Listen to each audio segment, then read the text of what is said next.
miskin, makan pun nggak cukup, bajunya payah-payah, rumahnya pun robek-robek, rumahnya nggak ada atap, plastik taruh rumahnya. Nah, ada satu kaya raya, rumahnya hebat, mobilnya 12. Disuruh kita ini memberikan bantuan. Kemana kalian bantu anak-anak?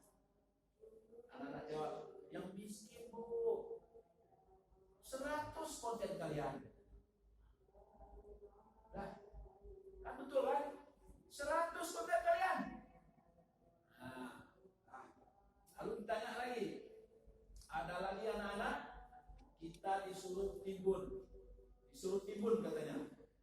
Ini ada rawa-rawa, ini ada lembah, becek, ini ada gunung tinggi gunung ini. Disuruh orang beberapa mobil bawa tanah, timbunlah. Kemana kalian timbun nak? Yang rendah lah bu, yang perlu tinggi. Bagaimana kalau ada yang timbun ke atas? Ya itu bodoh bu, kata mama. Bodoh, bagus ya. Kasih hadiah anak muridnya. Lama-lama dia bilang apa? Lalu ditanya, yakinkah Nabi Muhammad itu orang baik? Yakin, anak-anak. Karena sudah diajar orang tuanya. Yakinkah kalian Nabi Muhammad itu orang yang bagus? Yakin. Pemimpin? Yakin. Semua ya. Yakinkah kalian Nabi Muhammad itu sudah pasti dijamin masuk surga? Yakin. Nah, kalau orang sudah pasti masuk surga, disuruh doakan. Nabi Muhammad sudah pasti masuk surga.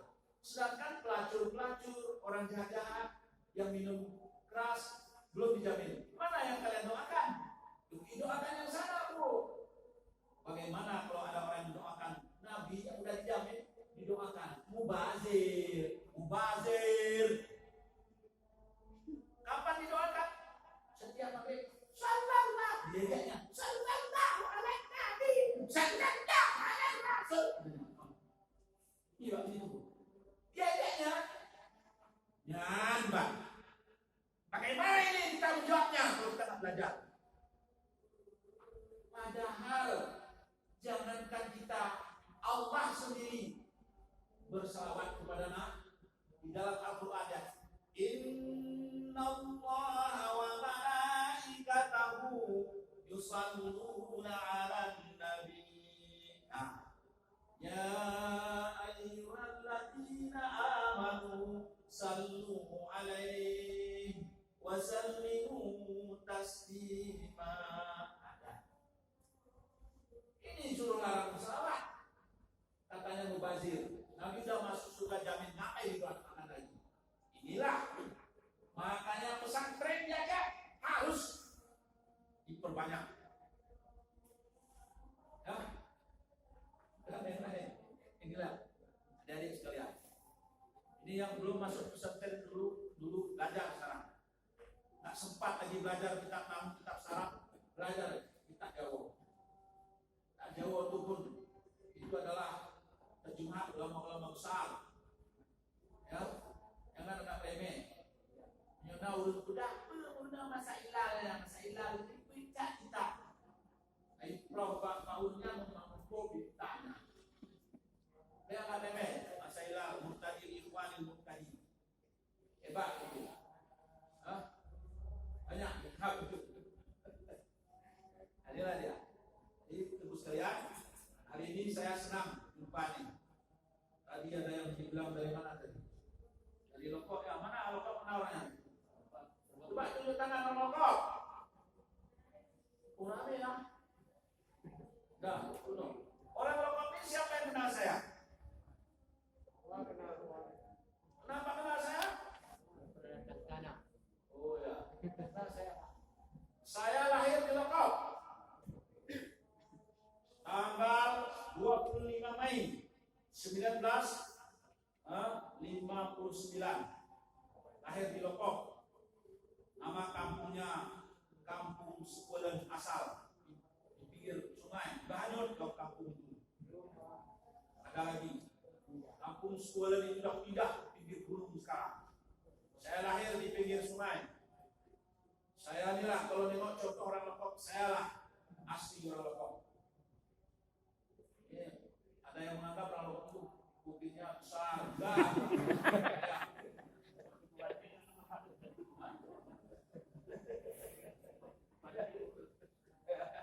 Jadi begitu. Belajar. Nah, ini sekarang saya sampaikan. Ini merasa semangat.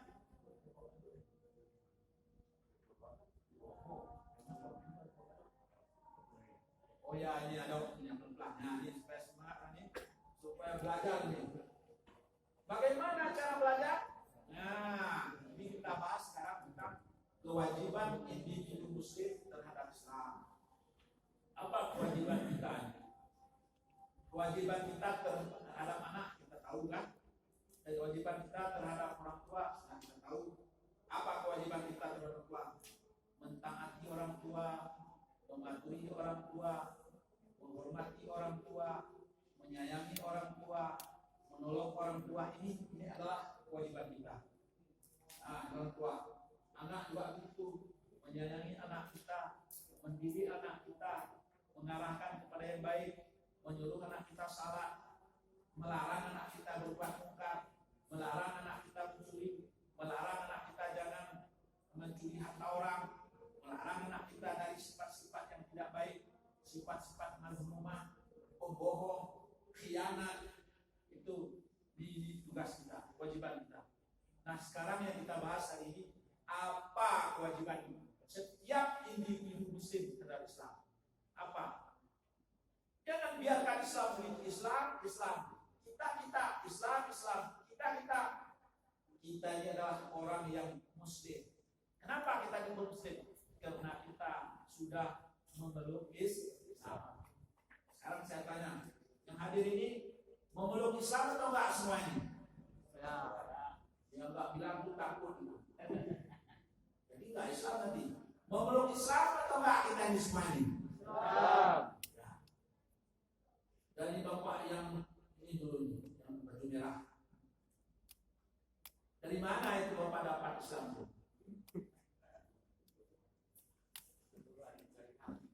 Dari Nabi. Kapan jumpa Nabi? Ini nggak betul bapak ini. Nah, saya tanya, ini sengaja saya tunggu dari mana dapat Islam? Dari guru.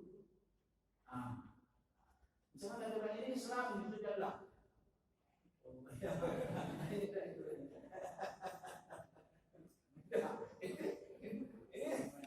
Ini terus tanya dengan dulu. Dengar dulu. Untuk mendapatkan Islam nggak banyak caranya, hanya dua. Berapa? Kita ini yang mana jawab sendiri nanti. Untuk mendapatkan Islam seseorang itu hanya dua cara. Cara yang pertama melalui kelahiran atau keturunan. Nah, kalau bapak ini Islam, mamanya Islam, anaknya otomatis menjadi muslim. Jelas? Satu dulu. Jadi untuk mendapatkan Islam melalui keturunan satu.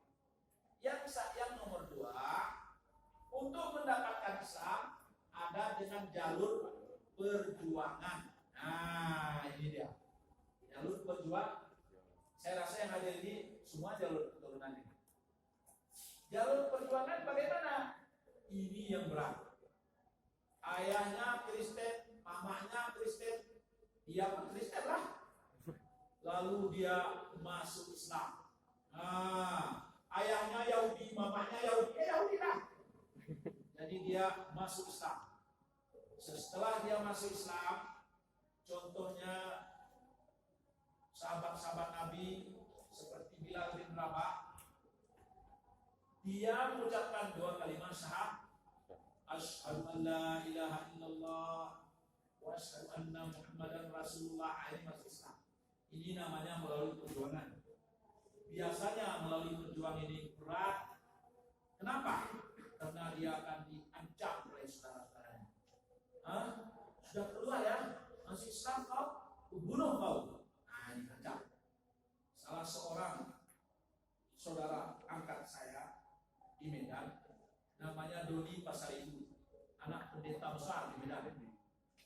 tahun 1975 dia SMP di Medan. SMA di Medan kelas 1. Sebelum itu dia SMP, dia masuk Islam. Sebelum itu masuk Islam, ketahuan sama ayahnya, dihukum. Apa hukumannya? Saya berdiri. Hukumannya adalah pulang dari sekolah, diketahui ayahnya, ditidurkan di dalam kamar sendiri, kunci, dicarinya lah itu sidom apui bahasa Aceh, sidom apui yang dirah. Sidom itu apa itu? Semut api. Semut api. Semut ini diambil satu tempat, ditaruh. Sakit kan? Apa nggak sakit? Minta ampun dia. Tidak. Bagaimana? Tidak mau. Kau harus begitu. Ya Allah, sedihnya. Akhirnya dipukul sama ayahnya. Akhirnya dikeluarkan dari sekolah. Ini namanya masuk Islam dengan perjuangan. Akhirnya dia dikirim ke Jawa, ke Pulau Jawa.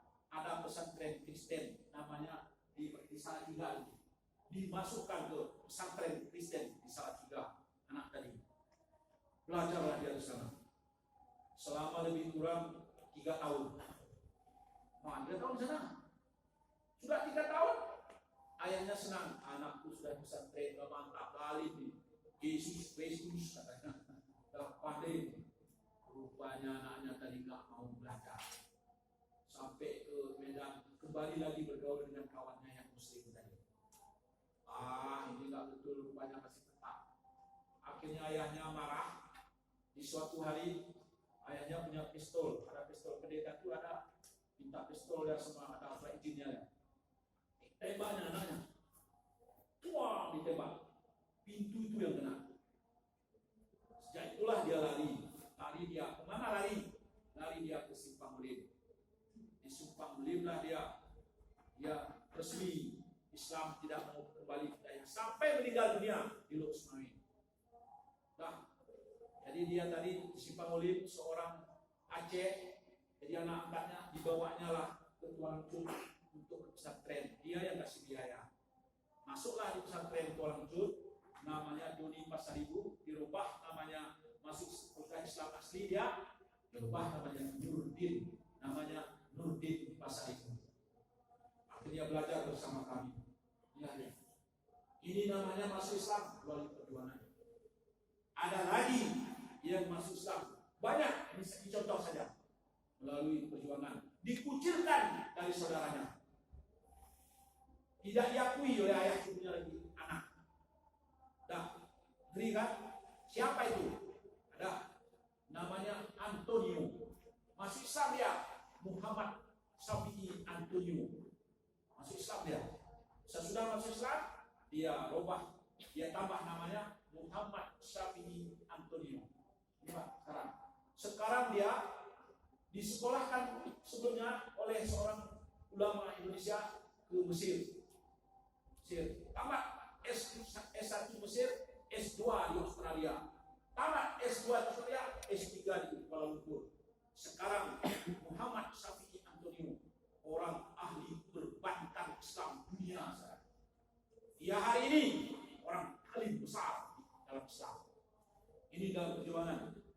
Sampai ibunya masuk Islam, karena dia menangis selalu ketika dia pergi ke Mekah naik haji, umrah. Ya Allah, tunjuki ya Allah ayah ibuku.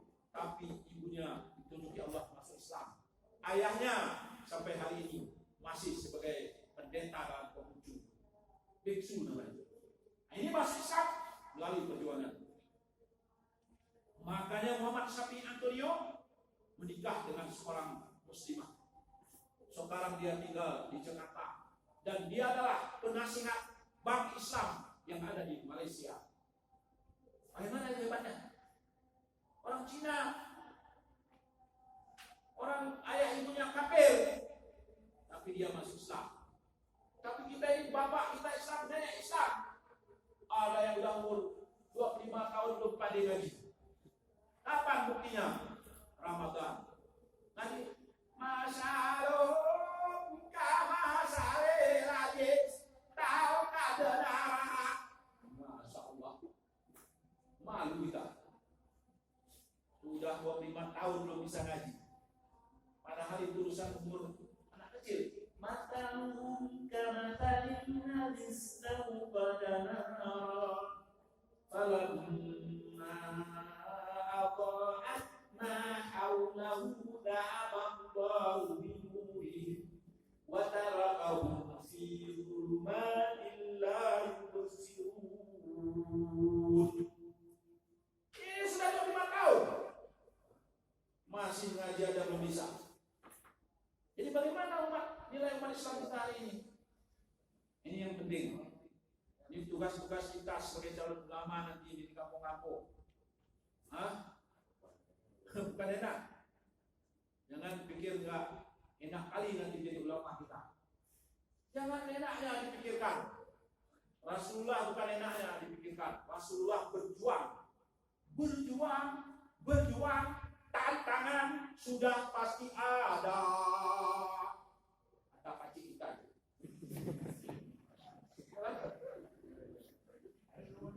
Kenal nama pakcik itu?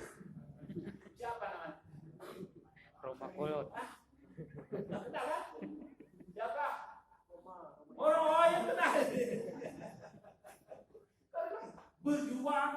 Berjuang. Tantangan sudah pasti ada. Maka sekali-sekali ingat tuh boleh ada itu gunanya itu pakcik kita itu. Ya, ini kalau ada yang suka malam nggak jelas, ngeluyur sana, ngeluyur kemari, dengar nasihat pakcik kita.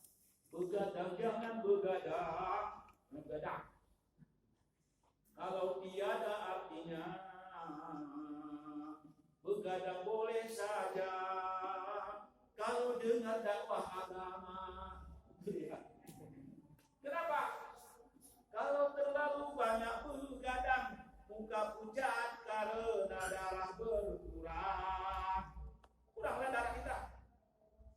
Kalau sering kena angin malam, segala penyakit akan mudah datang. Darilah itu sayangi badan, jangan begadang setiap malam. Ini pakcik kita itu, ya. Nah, jadi apa tugas kita setiap muslim? Setiap muslim pertama tugas kita adalah harus meyakini Islam. Nah, ini yang pertama. Nanti kalau apa nih boleh nanti fotokopi nanti dari saya ini fotokopi nanti ya. Nanti saya suruh Pak Panitia fotokopi. Jadi setiap muslim harus meyakini kebenaran Islam. Ini Bapak sekalian. Ini tanamkan sama anak kita. Anak kita muslim, Islam agama yang benar. Jangan ragu-ragu. Jangan ragu-ragu. Ya, kalau ragu-ragu ini hilang iman kita. Jadi pertama kita meyakini kebenaran Islam. Mendapatkan Islam tadi berapa caranya? Dua kan? Pertama dengan keturunan. Kedua dengan perjuangan. Yang berat yang mana? Perjuangan. Oh, yang perjuangan ini berat. Maka mereka itu kadang-kadang betul-betul belajar tentang Islam. Karena berat mencarinya. Kita ini yang hadiah dari orang tua, enggak kita belajar. Islam. Ada buktinya. Ini dia. Apa? KTP Islam. KTP aja. Boleh ditanya bagaimana mengenai Islam? Coba sebutkan rukun salat. Ya nggak tahu, karena nggak belajar, nggak memperdalam Islam. Tapi kalau kita belajar, kita tahu. Nah, inilah dia. Makanya disuruh ini hijrah. Nah, anak-anak bapak nanti udah besar, suruh hijrah pergi. Hijrah dia. Tuntut ilmu. Utlubul ilma walau bisin. Tuntutlah ilmu walaupun jauhnya sampai ke negeri Cina. Ini dekat kali. Dari Lombok nuntut ilmu 10.000 cuma. Jalan kaki pun bisa. Dari Lombok jalan kaki Kulon Nebong 2 hari sampai kan? Dekat kali. Nabi suruh dulu kayak mana? Utlul ilma wal miskin. Tuntutlah ilmu walaupun jauhnya sampai ke negeri Cina. Enggak bisa jalan, harus pakai perahu. Macam mana itu? Kalau nggak ada ilmu di kampung kita, berangkat tinggalkan kampung. Maka saya berangkat tahun 1978, saya tinggalkan kampung saya. Nah, kampung saya pindah di Aceh Tenggara dari Lombok, udah lama pindah Takengon. Saya ini 18 kali pindah. Kalau orang tua saya dapat itu musabaqah pindah, dapat juara orang tua saya. 18 kali. Ya. Jadi saya pindah itu, teringat saya. Jadi saya ngaji di Tuang Jud dengan Haji Muhammad Daud Ibrahim Abi itu. Akhirnya saya tinggal di situ sampai saya mengajar. Saya tidak pernah mencari uang, tidak pernah. Apa maksudnya? Saya tidak pernah menjadi mengikut macam, nggak pernah saya. Saya yang pernah cuman hidayah jualan limun, aja. Jualan Indomie yang pagi, hidayah. Nggak pakai modal. Modalnya pun ada orang kaya, Haji Jelani, orang Sud. Bang, lu nak buka bang, tapi anak modal lu bang. Ngecok lah dulu buku yang nano. Ngecok untung ke dalam turun baju kantong. Lalu saya beruntung lah. Alhamdulillah. Nah, itu dia. Saya jualan saya di apa tadi? Hidayah. Akhirnya secara singkat Bapak sekalian, saya ini belajar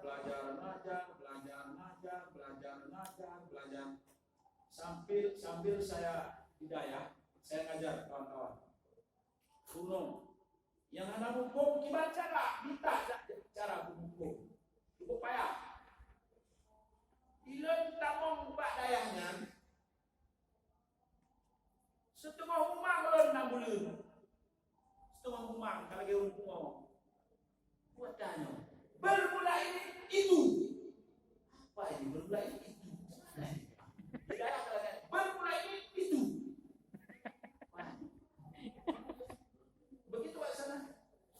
Oleh datang ke Pak E kenapa naik Pak E mengapa oi akan sinam. Ketahui apa iya tahu kanan. Pak E enggak ngerti dah. Saya bingung. Pak E, saya hampir keluar dari daerah. 6 bulan saya bingung saya. Akhirnya saya katakan sama Umi, saya mau pulang lah Umi. Pening kepala saya. Kenapa pening nak tuh? Tak tahu apa tuh. Nanti lama-lama tahu katanya. Akhirnya saya belajarlah saya bahasa Aceh. Saya bahasa Aceh. Aceh. Saya apa bahasa Acehnya? Lun tuan, roku ke. Banyak kali. Belajar mana? Saya apa? Lun tuan, roku ke. Banyak kali ya. Yang itu bahasa Aceh itu. Jadi kalau kamu apa bahasa Acehnya? Kamu tuh kah, drone, data. Mana ini? Capek kali tak. Akhirnya saya belajar. Hafal sambil ngiji-ngiji. Lun tuan roke kah drone data. Lun tuan roke kah drone data. Lun tuan roke kah drone data. Hafal. Dengar sama Abi, Abi, semuanya Sulaiman. Bukan Purno Mas Aceh. Bagaimana Abi? Saya tak tahu. Ya, ngapain? Mana saya belajar bahasa Aceh. Akhirnya, rupanya lama-lama enak bahasa Aceh. Guru, gure, batu, bate, jabu, jabe, rumah. Sagu, sage. Enak katanya. Rupanya enggak semua enak bahasa Aceh. Pada suatu hari, Abi mau ke Kuala Simpang, guru kami tadi. Saya lah tadi bahasa Aceh sedikit kan. Bahasa Aceh sama Abi. Kau nak jadi? Kau nak Kuala Simpang. Menyuci lagi. Belum lah, kalau lagi. Belum. Nah, belum. Di kalau sekolah lampe aku belum. Ini nak buat lampe. Lampe itu Sulaiman. Nah, suprong. Nah, nasi suprong.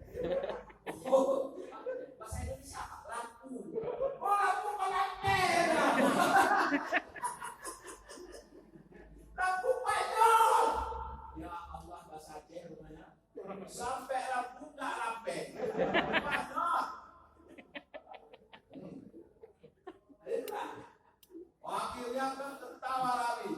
Ada bingung kalau lampe pun lampe. Nah, maksudnya begitulah saya rajin belajar.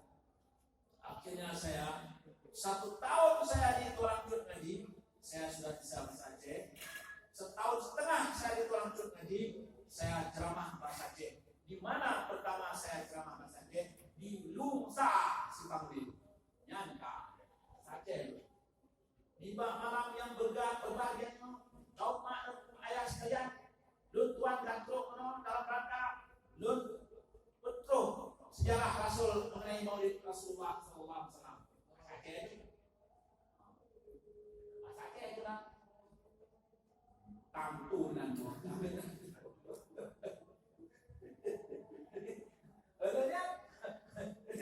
Mudahnya dia kemudian apa tabingi alu imira.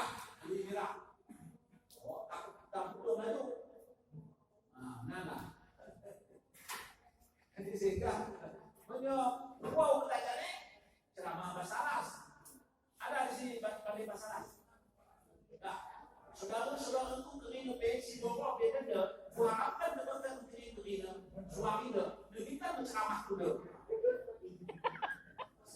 Kalau bahasa Arab itu beda lagi. Ama main itu dia pengen cerak kuno. Aku lagi cerak seluruh.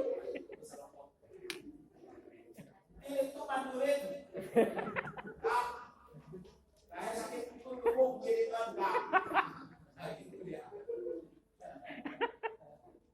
Nah, itulah akhirnya belajar. Makanya dengan belajarlah bisa kita bisa. Alhamdulillah. Untuk komando. Yuk belajar, Bruno. Saya di Mekah waktu umrah, waktu haji itu dengan orang-orang Mesir. Assalamualaikum. Ayuhal ikhwan. Waalaikumsalam. Min aina anta? Antum ana min Misr. Hal anta Misri? Naam, ana Misri. Wa anta ana Indonesia. Ana jitu min biladi tsunami. Aceh. Dibilang tsunami senang, orang tahu dia. Jadi oleh karena itu kita harus belajar. Jadi yang pertama apa dari tugas seorang muslim? Meyakini kebenaran Islam. Ini pertama. Jadi kita tanamkan kepada anak-anak kita, pertama kepada diri kita, bahwa kita itu yakin bahwa Islam adalah ajaran yang benar. Jadi iman ditanamkan, keyakinan ini ada 5 macam. Nah, kita kemana masuk? Nah ya, pertama iman taklid. Arti iman taklid, iman ikut-ikutan. Nah, siapa itu? Anak-anak kalau kita tanya, percaya kamu ada Allah? Percaya. Kenapa percaya? Ayah saya bilang, guru saya bilang, itu dia. Ini namanya iman taklid. Tapi tidak cukup kita dengan iman taklid. Harus belajar. Kalau sudah belajar, namanya iman bil ilmi. Iman yang dilandasi dengan ilmu. Misalnya, kenapa Allah itu Maha Kuasa? Ada ilmunya. Innallaha ala kulli syai'in qadir. Nah, ini ayatnya. Jadi belajar. Mana ayat tentang Allah mendengar? Wa samiul basir. Mana ayatnya tentang Allah Maha berkehendak? Ma'alul lima yuri. Nah, ini misalnya. Ini kalau demikian namanya beriman, yakin kepada Islam tadi dengan yakin dilandasi ilmu. Nah, tidak cukup ada yakin kepada Islam, ada ilmu tapi tidak diamalkan, tidak cukup. Jadi yang ketiga harus dengan iman bil ilmi wal amal. Iman yang dilandasi ilmu dan dengan amal. Kalau tidak diamalkan, berarti imannya belum sempurna. Karena iman itu tasdiqun bil qalbi, dibenarkan dengan hati. Dibenarkan dengan hati, takrirun bil lisan, diucapkan dengan mulut, wa amalun bil arkan, dan diamalkan segala rukun-rukunnya. Rukun kelima syahadat bagaimana, rukun Islam, syarat bagaimana, zakat bagaimana, haji bagaimana, itu semuanya harus diamalkan. Nah, itu pun sudah cukup. 3 belum, harus ditingkatkan menjadi yang keempat, imanul haq, iman yang benar. Nah, ya. Iman yang benar bagaimana?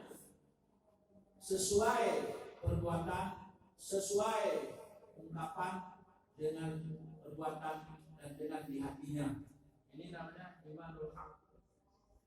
Nah, imanul haq ini kadang-kadang masih lemah juga. Sudah beriman, sudah mau salat, tapi kadang-kadang masih mau campur baur. Salat Jumat rajin, tapi membawa sandal orang pun rajin masih mau. Ini belum benar. Jadi harus kita tingkatkan iman yang ketiga, imanul hakikah, iman yang paling benar. Inilah bapak-bapak, saudara-saudara, ibu-ibu sekalian tentang iman. Jadi apa tugas kita pertama tentang Islam? Harus meyakini kebenaran Islam. Ini nomor 1. Yang nomor 2, setiap muslim harus memahami Islam. Ini ada ayatnya di sini.